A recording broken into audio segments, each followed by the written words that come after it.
sou a Bia. Eu sou o Lucas. Estamos aqui para mais um vídeo no canal Filhos da Luz. Então, antes de a gente começar a nossa recapitulação, a gente quer deixar aquele um minutinho clássico para você orar, para você se preparar para a gente poder recapitular a nossa lição dessa semana. Então, está rolando um minuto para você.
Voltamos, orações feitas, todos prontos para a gente poder recapitular a nossa lição de número 12. Cara, tá acabando o trimestre.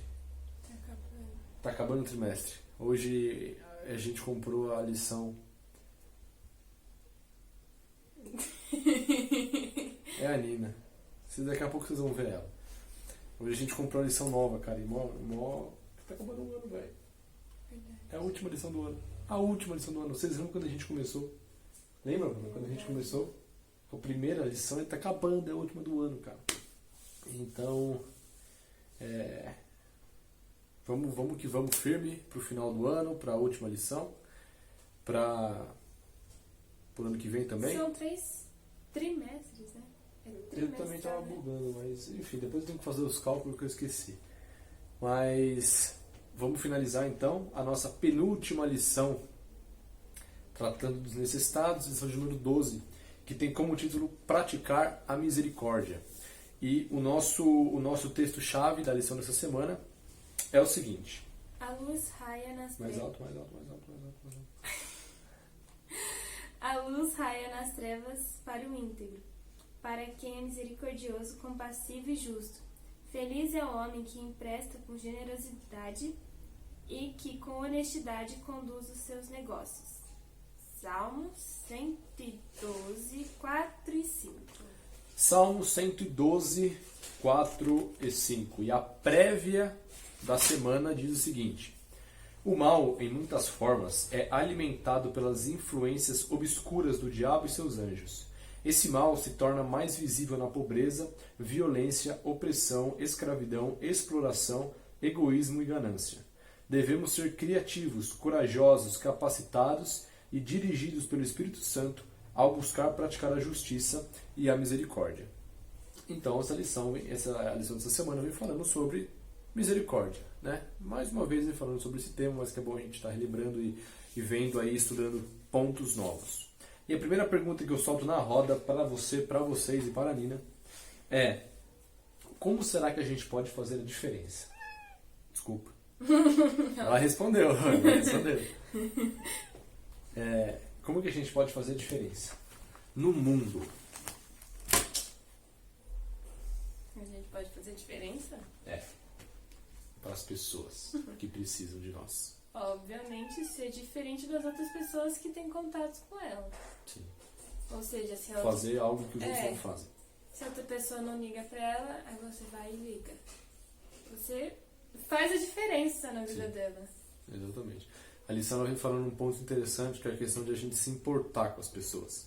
Que entra nisso de a gente fazer o que os outros não fazem. Se importar com o morador de rua, principalmente, isso se enquadra muito com as pessoas que vivem na rua, com as pessoas que pedem dinheiro, que pedem coisas pra gente. E a grande questão é a gente se importar com elas, né? A gente mostrar para elas que a gente se importa, que a gente se preocupa, que a gente quer ajudá-las, que a gente as ama, a gente pode resumir dessa forma, né? E não negligenciar as necessidades das pessoas. E lembrar que se importar com uma pessoa Pode envolver várias formas, pode envolver um alimento, pode envolver um dinheiro, pode envolver um estudo, pode envolver qualquer tipo de ajuda, inclusive espiritual. Necessidades espirituais entram em você se importar com alguém, você se preocupar com ela. Alguém que se afastou da igreja, alguém que não quer mais saber de Deus, sei lá, alguém que perdeu um ente querido, alguém que precisa de comida, alguém que precisa de dinheiro. Tudo isso entra em se importar, né? E é aí que o cristão se mostra diferente. Quando ele se importa, quando ele mostra que ele tem olhos para a necessidade daquela pessoa, que ele se importa com aquela pessoa, que ela se preocupa com aquela pessoa, né? Então a gente pode resumir dessa forma. A gente pode se importar com as pessoas porque Jesus se importava com as pessoas, né? Nós temos o exemplo, por exemplo, lá de... Mas enfim. Nós temos o exemplo do homem chamado Bartimeu. Não sei se você já lembra dessa história. Você lembra dessa história? Que uma multidão gritando, e ele grita o nome, ele grita alguma coisa lá, e Jesus ouve a voz dele. Então alguém que era excluído, alguém que as pessoas queriam calar, Jesus se importava com ele. E é assim que a gente faz a diferença, se importando, se preocupando e mostrando para as pessoas que a gente se preocupa com elas. Necessidades físicas, necessidades financeiras, necessidades espirituais também. Então, o grande segredo é a gente se importar com as pessoas, a gente amá-las, né? Principalmente como igreja, como cristão, né? Demonstrando compaixão por essas pessoas, porque Jesus mostrava compaixão por elas, né?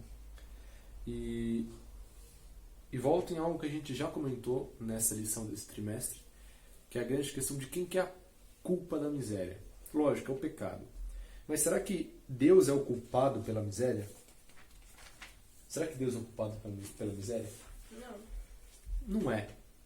Então por que será que existe miséria? E aí entra que acho que a gente falou disso semana passada. Falamos disso recentemente. Deus, ele levanta pessoas para que sirvam as outras nesse mundo. Só que essas pessoas que deveriam ser instrumentos de Deus, elas negligenciam isso. Elas escolhem não fazer. Seja uma pessoa cristã ou não, sei lá. Deus pode levantar qualquer tipo de pessoa para ajudar o outro. Mas as pessoas mesmo, as pessoas que reclamam, as pessoas que falam que a culpa é de Deus, muitas vezes negligenciam. É aquele negócio, cara, antes de a gente buscar curar a fome na África, a gente tem que ter olho para quem está ao nosso redor, né? E Deus, ele quer ajudar essas pessoas por meio de quem? Por meio de mim? Por meio de você? Por meio de você? É pelos instrumentos dele que ele faz a diferença na vida de outras pessoas, né? E Deus usa pessoas para ajudar pessoas. Então, a miséria não é a culpa de Deus. A culpa é minha e sua, que negligenciamos, que somos egoístas, que somos gananciosos. E é por isso que a gente tem que entender, praticar a compaixão e orar para que Deus nos ajude, né? E a lição também trouxe aqui algumas coisas que a gente pode fazer, né? Alguns exemplos de coisas que a gente pode fazer para com os necessitados. Em primeiro lugar, é a gente mostrar para as pessoas que Deus se preocupa com elas, né? É o grande negócio que está em Mateus 6,33, que diz o seguinte, de cabeça papo, vai. Buscar em primeiro lugar o reino de Deus e a sua justiça, e todas as outras coisas os serão acrescentadas. É isso aí. Então a gente mostrar para as pessoas que Deus se importa com elas, e além disso, nós sermos o meio para que Deus ajude as pessoas, sabe? Mostrar para elas que Deus cuida delas. Mostrar Deus em cada ajuda, em cada ato misericordioso que a gente tem para com uma pessoa, né? Resumindo, é mostrar que Deus cuida dela. Que Deus cuida dela. E você entender que você é um instrumento de Deus para ajudar a pessoa. Aquela pessoa que está colocando o reino em primeiro lugar, aquela pessoa que está andando com Jesus, está confiando que Ele vai prover o que ela precisa. É isso aí. E Deus pode prover por meio de você. A gente tem que entender isso e passar isso para as pessoas. Que elas têm que buscar a Deus em primeiro lugar e confiar, porque Ele vai suprir as necessidades. E que a gente tem que confiar nisso também. O segundo ponto que traz é que a gente tem que ser compassivo. Ou seja, tratar bem os outros, ajudá-los, entra nisso, ser compassivo, compaixão, exercitar a compaixão, se colocar no lugar do outro. Não adianta só a gente orar pela pessoa. Ah, vou orar por você. Isso é show de bola, mas não é só isso. Em Tiago está dizendo que a fé sem obras é o quê? Morto. É morta. Então, beleza, você ora pela pessoa, show de bola, continue orando. Só que Deus, ele quer mais. Jesus não pediu só orem pelos necessitados. Jesus, ele fazia coisas pelos necessitados. Então, a fé que a gente tem, que nos faz orar, sem obras, ela é morta. Que obras? A gente ir lá, orar pela pessoa, só que a gente vai e ajuda naquilo que a gente pode. A gente supre as suas necessidades na medida do possível.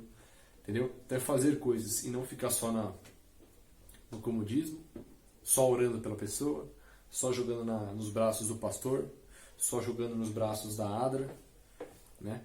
E é a gente ir e fazer. A fé sem obras é morta. Compaixão, exercitar a compaixão. Depois a questão da generosidade, mesma coisa, a gente ser generoso, né? A gente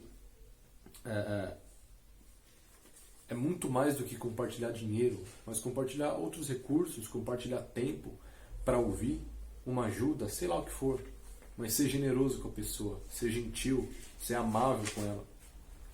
Promover a paz também é um meio de você ajudar, né? Alguém que talvez precise do perdão, alguém que se sinta culpado, e a paz envolve isso. O perdão envolve você perdoar, você ceder, você buscar reconciliação com o seu esposo, com a sua esposa, com seus irmãos, com seus amigos, você amando seus inimigos também.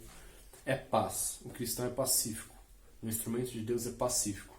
Ele busca a paz, ele promove a paz, ele sei lá, ele gosta da paz.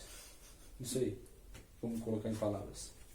Mas ele é pacífico, ele promove a paz, né? E não briga, não tem essa rixa, não tem essa disputa com as pessoas.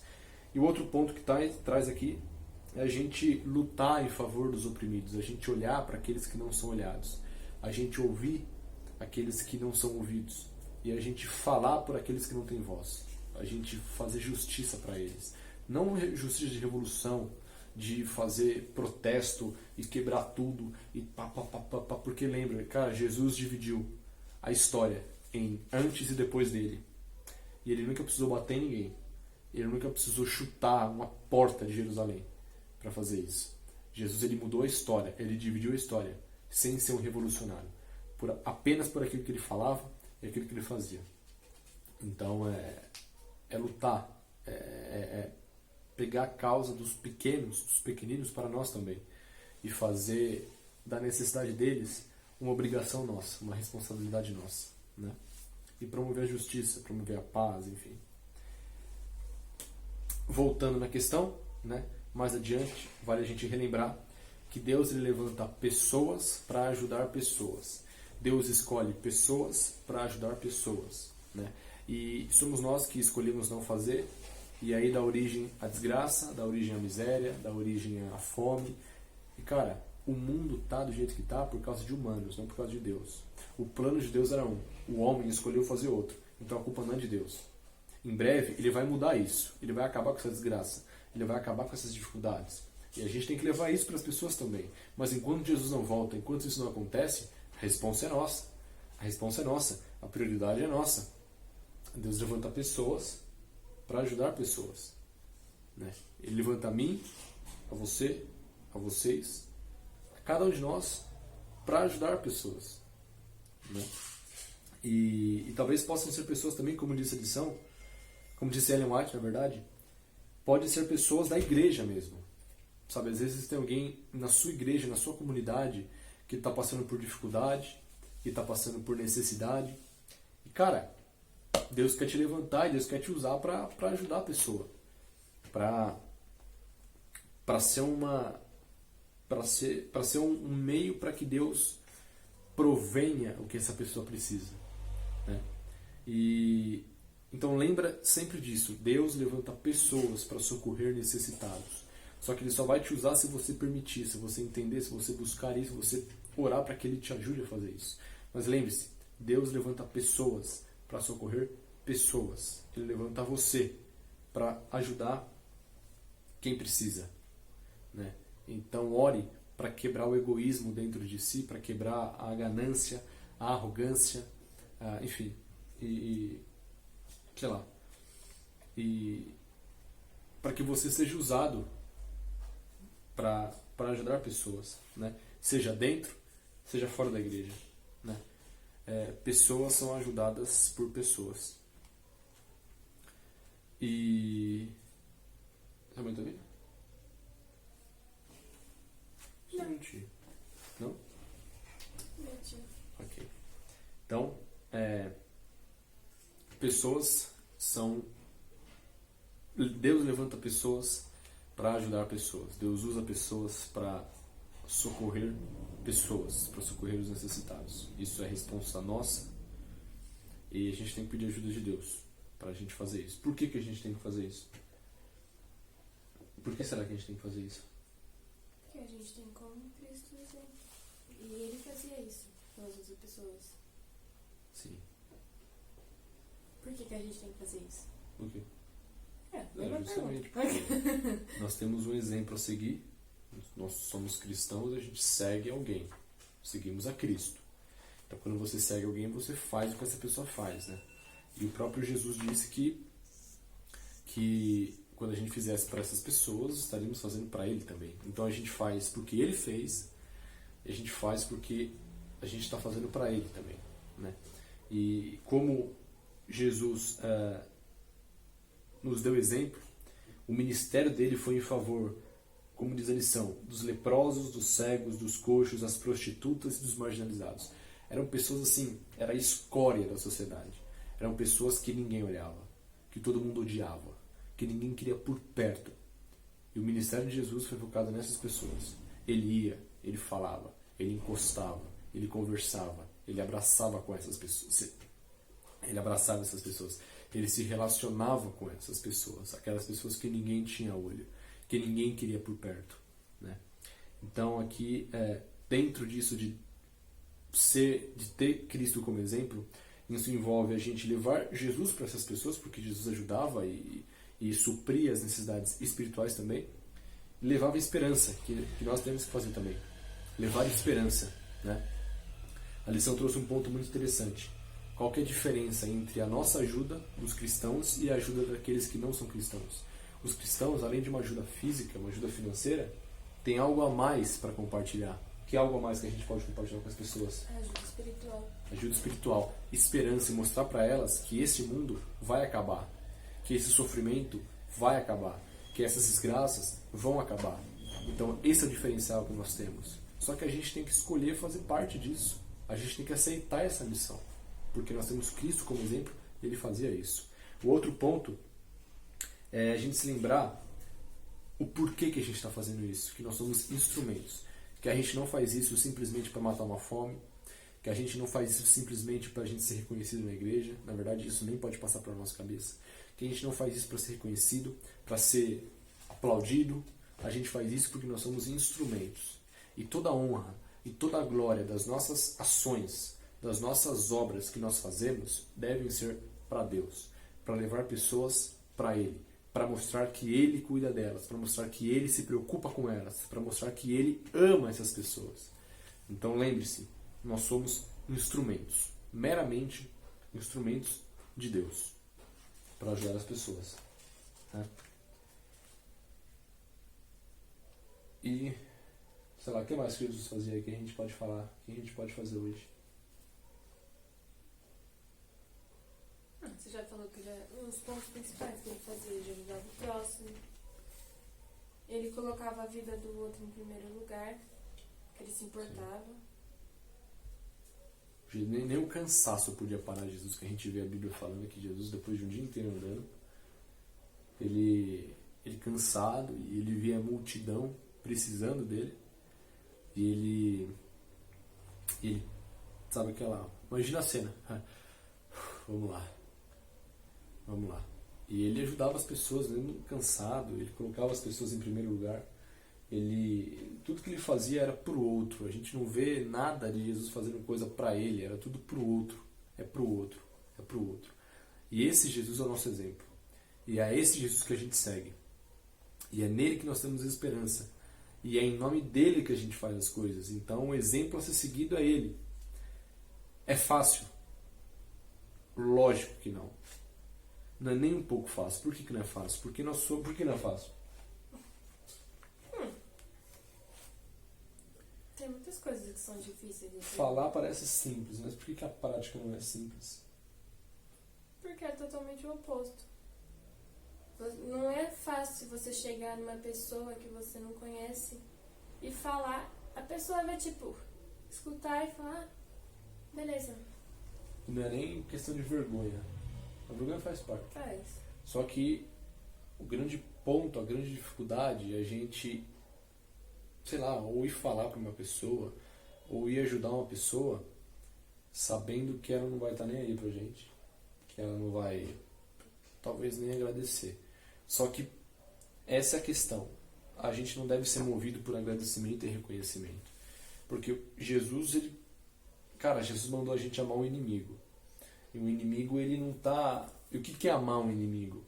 É muito mais que sentimento. É você ajudar. É você viver em favor do seu inimigo. Você socorrer o seu inimigo. E Jesus não falou ajude aqueles que te recompensarem. Aqueles que te agradecerem. Por isso que a gente não pode viver em função de agradecimento. A gente tem que ajudar. Sabe? Se as pessoas são ingratas, a culpa não é nossa. O nosso papel está sendo feito. Né? E não é fácil porque nós somos maus. Nós somos egoístas, nós somos gananciosos. A gente quer as coisas para nós. A gente quer o dinheiro para nós. A gente quer a comida pra gente. A gente quer o tempo pra gente. E essa é a grande dificuldade. A natureza pecaminosa que nós temos. Todas as nossas boas ações não vêm de nós. São dom de Deus. Lembra, nós somos instrumentos. É Deus quem faz. E é por isso que a gente tem que estar orando e pedindo para Deus colocar no nosso coração a vontade de servir. Para que Ele nos dê um coração de serviço. Para que a gente faça aquilo que é contrário à nossa natureza. Só que o cristão anda na contramão do mundo. A gente faz aquilo que as pessoas não fazem. E a gente busca ser aquilo que as pessoas não são. Não, a gente não busca ser pelas nossas forças. A gente busca ser pelas forças de Jesus. Pelos méritos de Cristo. Por isso que a gente tem que orar e pedir para Ele ajudar a gente. Ajudar a gente de forma espiritual, de forma emocional, no nosso desejo intencional, financeira, de recurso, enfim. A gente precisa da ajuda de Jesus, da ajuda do Espírito Santo, porque não é fácil. Mas não é porque não é fácil que a gente não tem que fazer. Nós temos um papel, nós temos uma responsabilidade. E Jesus disse que estaria conosco até quando? Até a consumação do século. Isso. Jesus falou que estaria conosco até a consumação do século. Ele está disposto a nos ajudar nisso também. Por isso que a gente tem que orar e pedir ajuda para Ele. Porque não é fácil. Então a gente tem que se lembrar de praticar misericórdia, de sermos misericordiosos, de nos importarmos com as pessoas, porque Jesus fazia isso. Aqueles que eram excluídos, aquele que ninguém olhava, que ninguém ouvia, que ninguém falava. São essas pessoas que a gente tem que olhar, ouvir e falar. Por elas, para elas e com elas. Porque a gente segue o exemplo de Cristo. Não é fácil, mas Ele está disposto e Ele está ao nosso lado para nos ajudar a fazer isso. Entenda,